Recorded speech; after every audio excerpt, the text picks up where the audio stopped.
Hello guys and welcome back to my channel. This is part 2 of my series on what happened to Citroën after 2012 and why they declined and ultimately left the sport. We continue with part 2 right where we left off, in the 2017 off-season. Testing of the new C3 WRC started on April in 2016 in Sardinia. The car spotted a camo livery with #test1 on the side. The team wanted to break Twitter, I guess. Ambitious, not gonna lie, but yeah, that didn't happen. The team did 7 tests in Sardinia, France and northern Italy on both gravel and tarmac.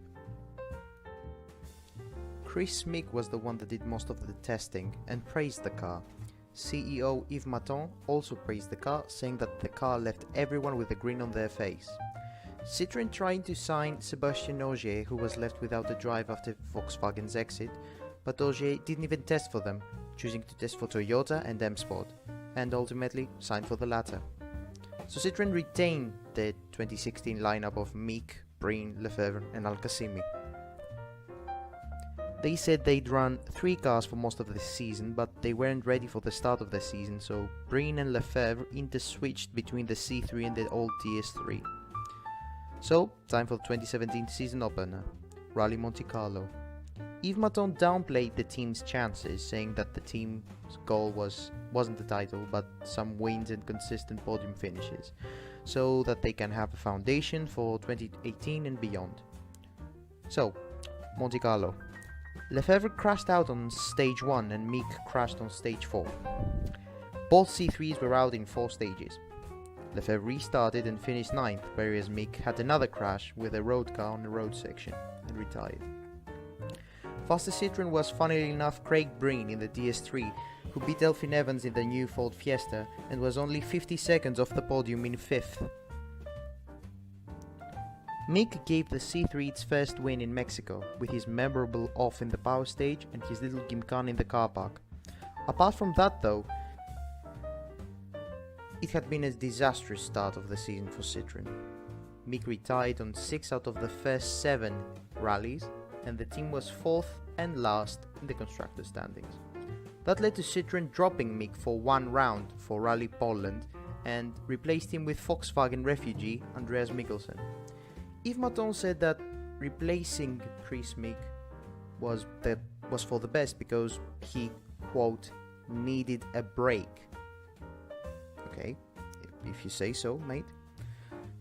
Citroën also announced that they had written off their 2017 season for 2018. Mick's and Citroën's relationship soured after his 1 round drop, with him saying that it showed lack of support. He went on to blame his 8th place in Finland on him being rusty. Mate, you were out for 1 rally. Calm the fuck down. Mikkelsen had a good rally in Germany, finishing 2nd, only 16 seconds off winner Tanak. Yet more drama between Mick and Citroën happened before Catalonia, as Citroën named 3 C3s for Spain, but left the entries unnamed, with rumours saying that Mikkelsen was to fully replace Mick for the rest of the season and the 2018 season. But a real curveball happened as Mikkelsen signed for Hyundai for 2018 and would compete in an i20 for the rest of 2017. So Mick did the rest of the season as planned. Sensationally, he won Spain and left Citroën with no choice but to leave him on for 2018. Again, I am baffled. You desperately want to drop him since 2015, with rumours emerging all the time that his seat was in danger. You're both chatting shit about each other. Why are you agreeing to another year? Anyway, Citroën finished last in 2017, with the highest C3 overall being Mick in 7th. But not all was bad, as Jourdain Cerderidis won the WRC Trophy Championship in a DS3 to send Citroën's morale sky high and to elevate his status as a... No? Okay. 2018 started in a more encouraging way for Citroën, as both C3s made it to the finish. Yes, 2 C3s, with Mick in 4th and Breen 9th after doing a whole leg with no brakes. Breen got his and Citroën's first podium of the season in Sweden, and the encouraging signs continued, with Mick getting 3rd in Mexico and the returning Loeb leading the event for a while, but ending up in 5th after a tyre change. Corsica was a nightmare with both Mick and Loeb crashing, but yet again, the car showed good pace.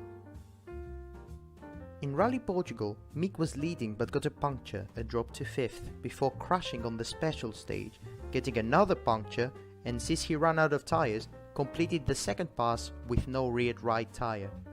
3 stages later, he had this monumental off, somehow escaping uninjured. After the rally, he was sacked by Citroën for, and I quote, safety reasons as a precautionary measure due to an excessively high number of crashes. Yes, I am not making this up. I think it's time we take a look at Citroën's team personnel, just for a bit. This is Yves Martin, the man tasked with carrying Citroën to the past-Loeb era. I don't care about his World Touring Car job, I'll just stick to rallying. This man did not do his job properly. When researching this video, a good chunk of articles that I found on Motorsport and Autosport, about a third of them, was Yves commenting on rumours and helping them spread. Then on the decision front, Peter Solberg offered to drive for Citroën for free in 2015, but Citroën said no. You mean to tell me that you couldn't have given him the third car on events that Al-Qasimi was too busy for? Also, every single month there was a new story about Citroën losing faith in Mick. If you lost faith in him, you either sack him or you prevent the rumors from spreading. Also, why did you entrust him with developing a car alone? Citroën was linked with every single high-tier WRC driver pre-2017 and failed to secure any of them. Also, it's good to mention that Citroën kept turning up to events with either 3 or 2 cars with no consistency whatsoever. It's not as if they said, okay, we will do 3 cars on tarmac rallies because our car is good on tarmac, or 3 cars on European rallies so that we don't have a lot of expenses. No, they literally did 3 cars whenever. Yves Martin left Citroën in January 2018, only 10 days before Monte Carlo, to become FIA's head of rallying. And if you're asking, did he do a good job there? Well, I'll just tell you this. In his 4 years in charge, WRC3 and WRC2 never kept the same format for consecutive seasons. And WRC3 has had 3 different car classes in these 4 years. Yep. Okay, rant over. Back to Citroën. Sorry if it was lengthy, but 2018 was a write-off after Mick's sacking. Loeb again proved that C3 had pace by winning Rally Spain and getting his 79th win, only the 3rd one for the C3. In the off-season, Citroën was finally able to sign a top driver, bringing in Ogier after 8 years of absence. Citroën didn't retain anyone from the 2018 lineup as Abu Dhabi terminated their sponsorship, meaning no 3rd car for Citroën in 2019. Loeb and Breen went to Hyundai and Al-Qasimi retired. Mads Osberg was assigned the task of developing the C3R5 car, contesting in the WRC2 Pro category. His place in the WRC team took Esteban Lapi. 2019 started better than any other season post 2012 for Citroën, with 7 podiums and 2 wins in 7 rallies, and Ogier was leading the championship. But after that, C3's pace deficit started to show, with prime example in Germany, where they finished 7th and 8th on pace.